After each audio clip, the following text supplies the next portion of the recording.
is. You know who he is? Yeah. And he wanted Joe to do stuff for him. And Joe didn't want to be bothered with him either.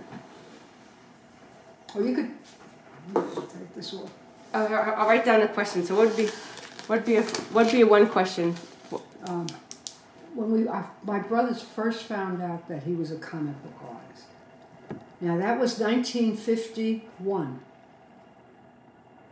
And how old was I in 51? 33, 34, 35, 36, 37. I was 16. 1951. 16 years old. And I didn't know what comic books were at that time, because I didn't read comic books. But my brothers did, and they loved Joe. And I couldn't figure out why. Until now. It took me till he passed to figure that one out.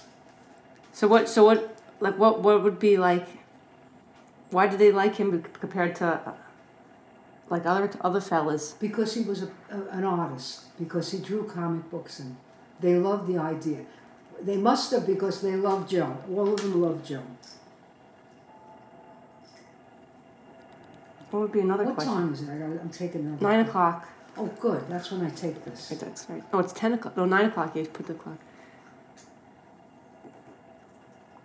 The other ones I took about a half hour ago, right? Am I sitting here a half hour? What would be another question? So what was the first one? If you had to tell your older self, your younger self. I didn't know why my brothers liked him so much. They loved Joe, and I just thought they liked him because he did have a nice car. He had a little Pontiac blue convertible. Where'd you guys meet? There was this girl who was going out with a friend of ours. Mm-hmm. She was going out, and then she called one night. She needed, the guy she was going out with didn't have a car, but Joe had the convertible. So Okay. she called this guy. She was going out with this guy, and she says, "Listen, do you have a car?" That was when they were starting guys with cars. So he says, "No, but I have a friend who has a car. If you got a friend, the four of us will go out." That's what I met him on a blind date. Wow. Where'd you So guys I go? went, and we went to New York. We got on the 59th Street Bridge. This was another thing. The 59th Street Bridge, years ago when we were young, was not like it is now. It was little. They added on to it. And we were going to go to the city. And on the way to the city, we were going over the 59th Street Bridge. Someone said, "I don't want to go to the city." Maybe it was me, because I was worried. I was young. I was 16. I said, "We go to the city." I wasn't used to going by car. I'd go by train. So all of a sudden, I'm saying, "Let's go back." So Joe goes like this. "Okay," makes a U-turn on the 59th Street Bridge. Oh, he was driving? He was driving. Yeah, Joe had the car. Oh my God. Joe bought the car. His friend didn't have a car. And his friend was going out with this woman I know. So she asked her friend, the guy she was going out with, "Don't you have someone with a car?" He says, "Yeah, I do. I have Joe GL. I'll bring him." And that's how I met him, on a blind date. Oh, that's interesting. He took a turn on 59th Street. Years ago there weren't the barriers. It was just a bridge. One go this way, one go that way. But they kept building up. There was no cars coming. He was just like, woo. Yeah, that's what he did. He turned around so fast, and we went back to. I was a little afraid to go to the city because I was young. Okay. I just turned 16, I think. But he turned around. Oh my God. Where'd you guys end up going? I forget. Yeah. I wish I could. One time he says to me, "My friend is singing in a nightclub. You want to go see him?" I said, "Okay, let's go." So we get to downtown Brooklyn. It was Ben Max. I don't know the exact saying. It was Ben Max's nightclub. Okay. So we go in there, and he says, my friend's name is oh God, what's wrong with me? Tony Bennett. I didn't know who Tony Bennett was. He was just starting to come up. So he was singing at Ben Max's. So Joe says, "Well, wait here. I want to see him when he comes out off the stage. I want to tell him I saw him." So we're standing there, and all of a sudden Joe had to go, I think, to the bathroom. So he goes to the bathroom, and I'm standing there. And here comes Tony Bennett. And I'm standing. I'm the only one standing there. And he looks at me and he gives me a big smile, hi. And he liked me. Well, I was young and pretty. And he gave me a big smile. So Joe comes back. He says, I said, Joe, Tony Bennett just came off the stage. He said hello to me. Joe looked at me, oh, no. Then all of a sudden, I think he had to go back out again, you know, to bow. Oh, okay. And when he went out, then they met and they hugged each other. It was a great scene. That's a movie scene. Where I'm standing there, I'm a little kid. I'm 16 as a kid. And I'm standing there and he gives me a big smile. If I smiled back, I think I could have went out with him. Uncle Joe told me that he went to school with Tony Bennett, and he said you buy him a hamburger every now and then. Yes, he had no money. And he had a coat with a big hole in it. He had nothing. They came from a very poor family. But he could sing. Boy, could he sing. He just passed recently, too. He had Alzheimer's. Oh, and you know what? This was years later when we lived here. Tony Bennett has an art studio in Brooklyn. I said, Joe, let's go see Tony Bennett. Call, and we'll be able to meet him again. And Joe wouldn't do it. He says, no, I don't do that to my friends. He wouldn't do it. I think it would have been great for him to meet Tony again. Well, he had Alzheimer's and dementia. He might not even remember him. Well, yeah, my nephew, Dr. John, the one who used to live across the street, he lived in, not Jersey, it was upstate New York someplace. And his neighbor was a photographer for the things, you know, things like shows. So the neighbor got tickets to Tony Bennett's show. This wasn't something you would have loved. What happened this night. So he had the tickets and he gave them to Joe. So Joe took me, Danny, and my sister-in-law Mary, because it was her son who gave us the tickets, the four of us. So we went there. We had a great time. It wasn't on stage. It was like, here's the stage. Say it's round, right? All the chairs were around. Oh, it's like a circle thing? Yeah, it was circle. And he only sang one song, but it was great. Where was it at? I think Westbury? No, this was in New York. Oh, it was in the club? It was in a club. It was in an old bank. It used to be a bank. It was a bank where this would be all the people working and that's cool. All the seats around, but it wasn't a bank anymore. But they used it for this, to film. Oh, that's nice. So we're sitting here. So Tony Bennett comes off the stage. He's walking off the stage. Danny jumps up, runs over to Tony Bennett. You have to be fast because he has men who pull him off the stage. You know that.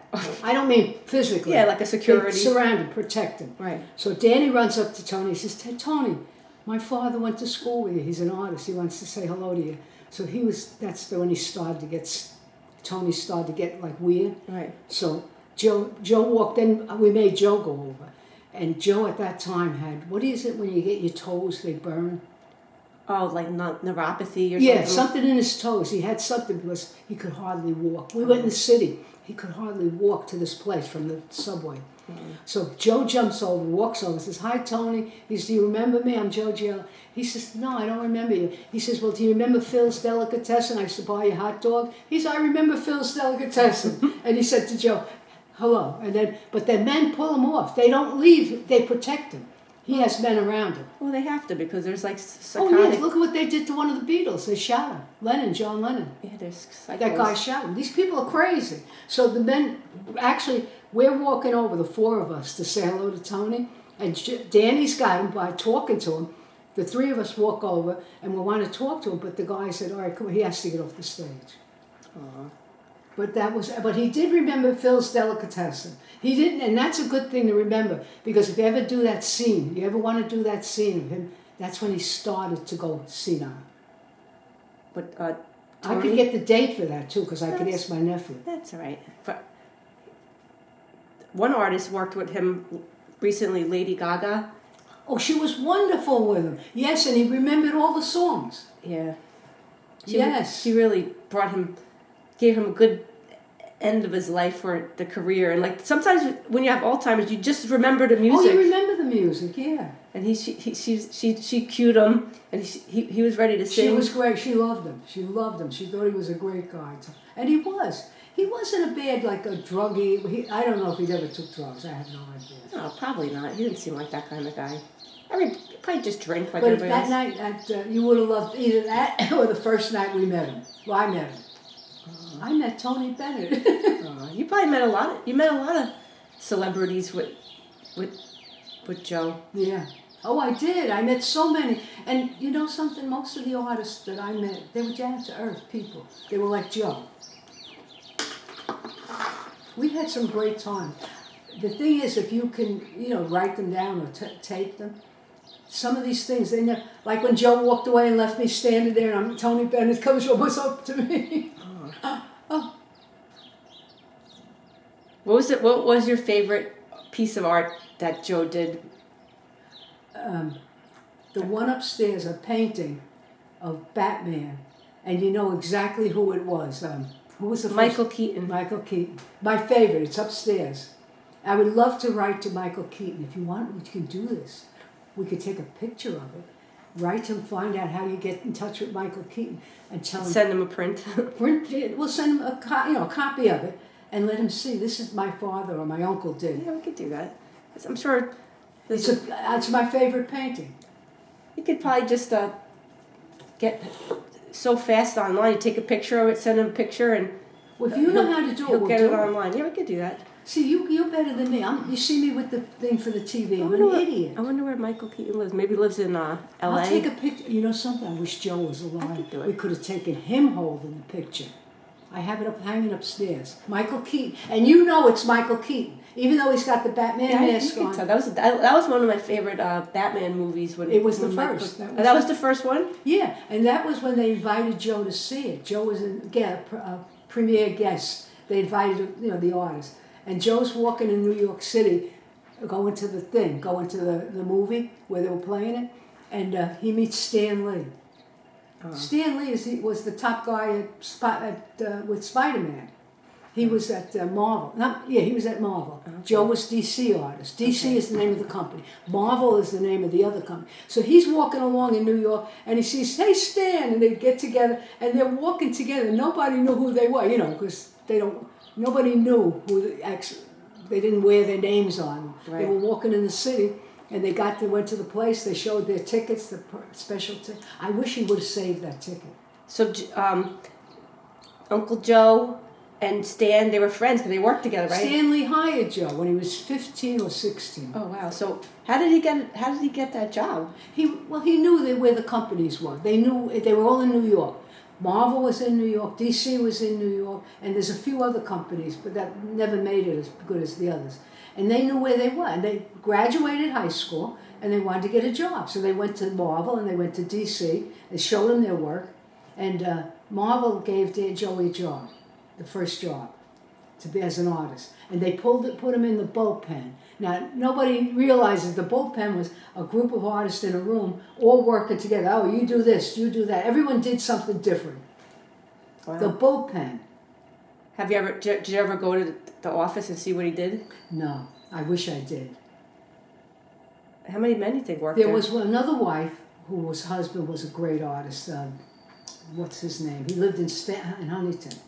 What character did he do? He did Spider-Man. Oh, he did Spider-Man? Oh, Joe did the Batman. No, the other artist you're talking about. The one I'm talking about, the one who lived in Hempstead, he did Spider-Man. He lived in Hempstead or Huntington? And he's a millionaire now because Spider-Man is much more popular than anything now. Oh, they're all popular. Spider-Man's awesome. You can't remember the artist's name? I wish he didn't do Mary Worth. When he left D.C. on his own, and then he tried to do work with the guy who did the glass, the carved glass, and that didn't work out. So then he was looking for a job, and I said to him, go up to Marvel. I said, you'll do Spider-Man, and then they started sending the original artwork back. After they printed it, the artist got it back. They never did that before. They used to burn it. But it got too expensive to burn it, so they found out, send it back to the artist, let them worry about it. Yes. So he would have been we could have been a millionaire. Well, not that the money means anything, because like you said, we're living the same life. But he went, and what was it? He did Mary Worth, which was, I hated Mary Worth. It was so much work. He had to get a guy to letter it. He had to get a guy to color it. It was too much work for him. But it was like consistent paycheck. He was getting paid every week or every month. Well, if he worked. If he didn't work, he didn't get any pay. Oh, but he got so that's consistent. We got no hospitalization. We got no pension. We got no vacation. But we got a lot of notoriety, that was it. Uncle Joe was telling me that he used to sign his name and then he would donate the money to a foundation that would help other artists. First, we went to Baltimore and we made a few $1,000s. And Joe signed, but he never kept the money. It was put in for artists who were sick or needed money or were having a bad time. And we collected a few, I can't remember how much. And then that money went to, like it goes into a thing for people who need it. For the other artist. Yeah, an artist who's sick. He was telling me about that. He told you about that? I Yeah. never knew he told anyone. He told me he doesn't make money with whatever he made signing his name. He donated it to Artists who were having a rough time, sick or something. That was nice of him. And it was funny. There was one artist one collector. When we went to Baltimore the first time, I met him. He was he was little, he was short, but he loved the Batman. He loved all the Green Lantern, and he used to come every time and buy something from me. Recently, he died. He had some kind of disease. He died, and his family took the artwork and just sold it online or something. Well, that's good. At least somebody's going to appreciate it instead of just going in the closet and nobody looks at it. Right? No, they appreciate it. Right. Do you ever want to sell any artwork, or not really? Well, I've sold a lot of. I wish I didn't. Yeah. I sold it cheap because it was cheap then. I wish I would have held on to everything. It circulates. The money circulates then. I used it, yeah. Like I said, if Joe didn't work, he didn't make any money. People don't realize. They think when Joe was a millionaire. There were times that he would go there and they didn't have a job ready for me, so he'd have to go back the next week. So that meant 1 week without money. It's called freelance art. Oh, wow. You only make money when you work. Like if you work in a store, if it's not busy, you stand there, you don't do anything, you still get paid, right? Yeah, still get paid. But if they didn't have any work to give him, he had to come home with nothing, then he made nothing. I remember him working. Did you doing all the commissions every time I'd come here? He'd be like after. I don't think he charged enough for them, but he would be up there diligently working like every single. You got pictures of it. Yeah. Did you see any commissions that seemed like difficult for him to do, or they all were pretty? Yeah. They pretty easy for him. How long did it take him to do a commission? I don't know. It was according to how delicate it was, how much stuff was in it. The last commission he was doing, he went upstairs and he had started it before he got sick, just before he got sick. So he couldn't finish it because he was sick. We were going back and forth to the hospital. So then he started feeling a little better halfway through being sick from the beginning, and he would go upstairs. So one day he goes upstairs, he's working, so I'm in the kitchen. I said, Joe, we're going to eat in 5 minutes. All of a sudden I hear boom, boom, boom, boom, boom. He started coming down the stairs. He fell down all the stairs. Oh, man. And you remember that time? Yeah, I remember. And they took him to the hospital over here. And they only kept him 3 days. I like this hospital. Everyone knocks this hospital. But they didn't keep him there like a week or a month or like some of the other hospitals. I mean, they just let him lay in bed doing nothing. But this hospital, they let him go home in 3 days.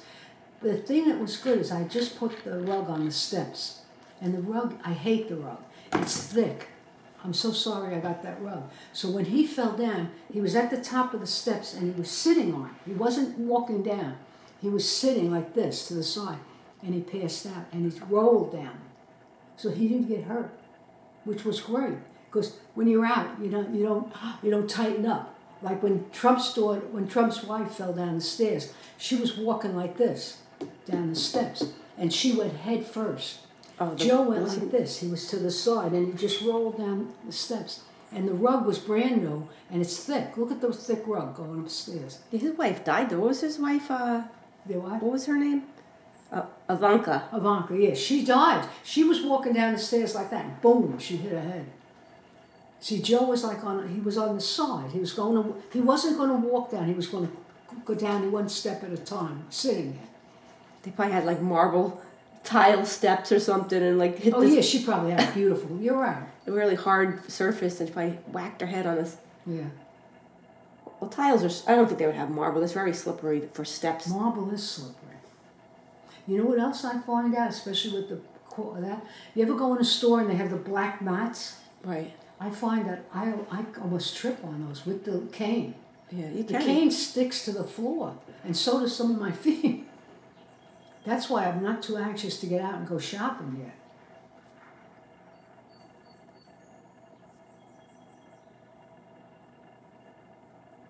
But there's so many things. Now see, if I tell you, you'll remember, and if you can go bring it back to me and I can give you almost the whole story.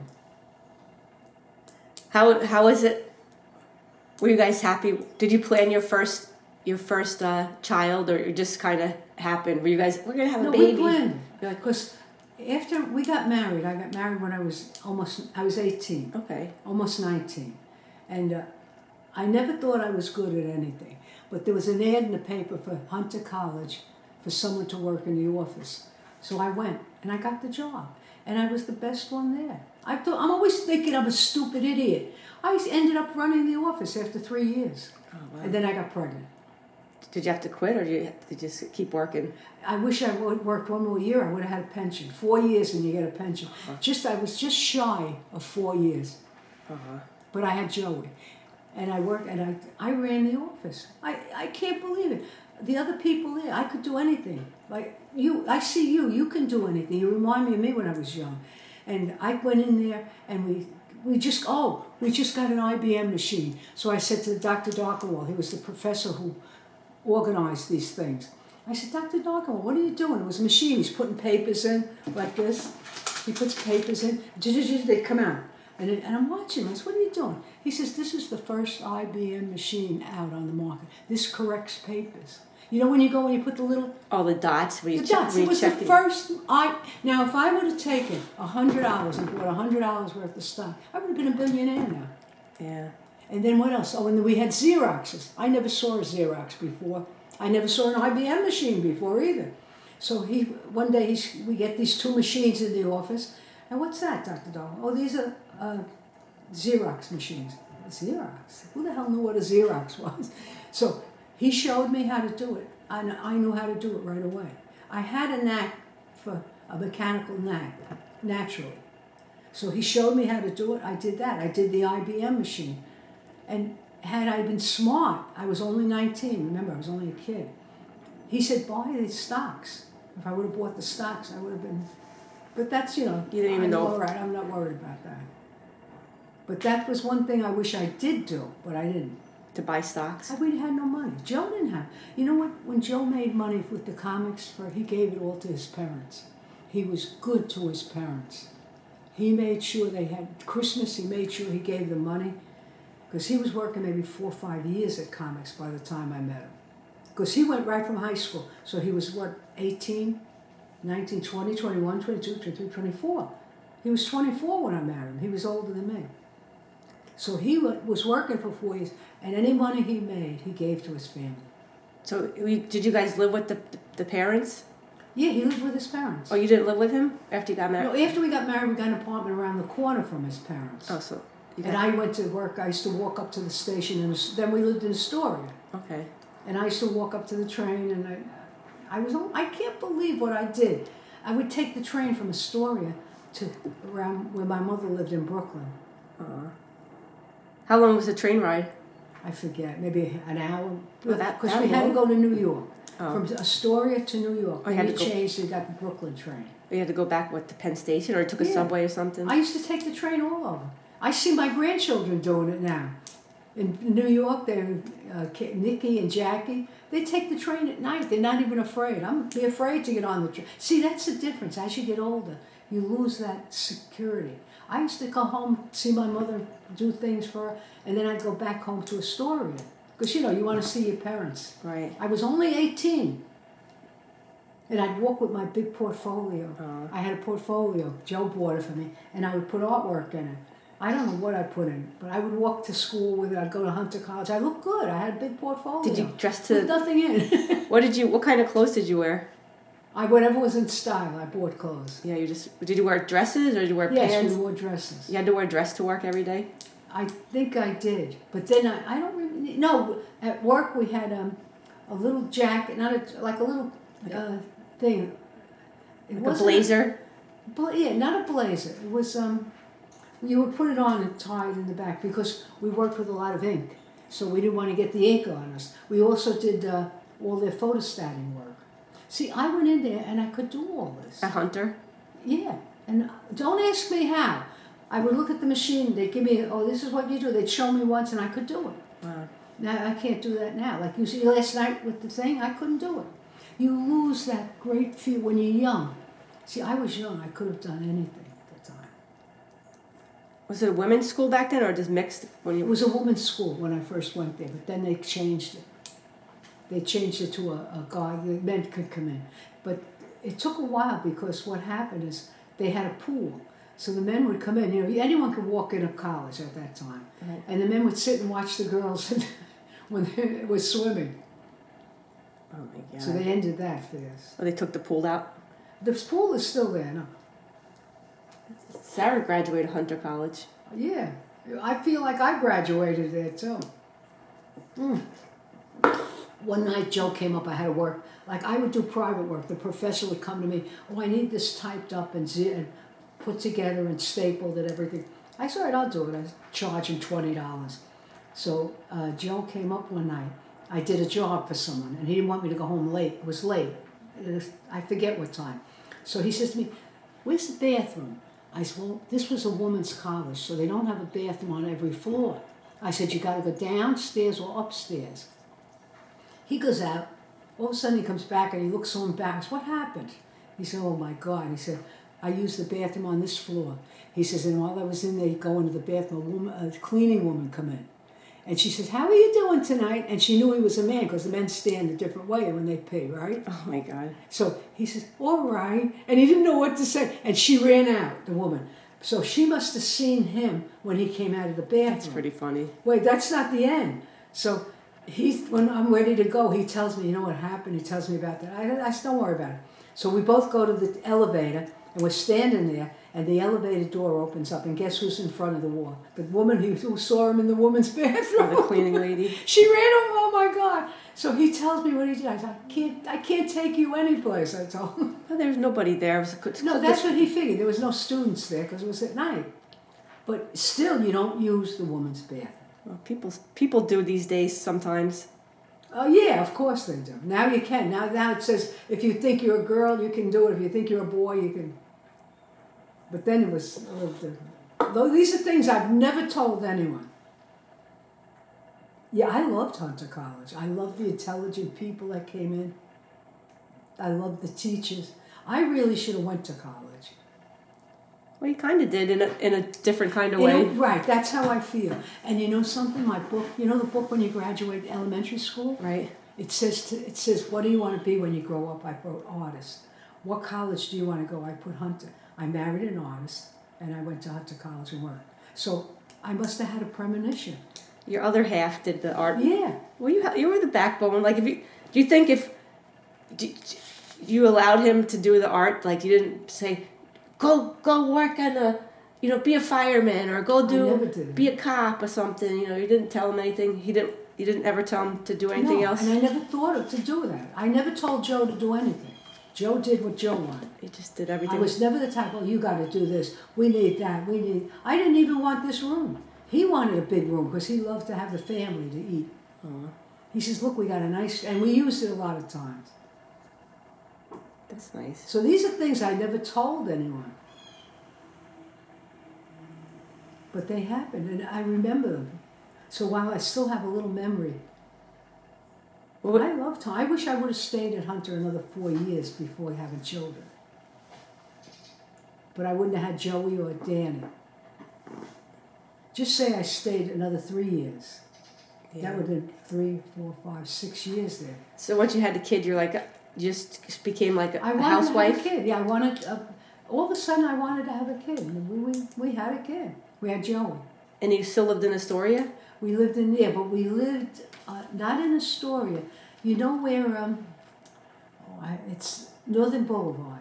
Okay. Northern Boulevard in Queens? In Queens, they call it. Northern Boulevard. Yeah, I think that's Queens. So we've got an apartment on Northern Boulevard. Northern Boulevard went this way, and we had an apartment down here. And we had, right on the corner was A Burger King. Not a Burger King. McDonald's? McDonald's must have been. Was it not? A White Castle? White Castle. There was a White Castle on the corner. We used to eat White Castles all the time. Oh my God. The stomach bomb.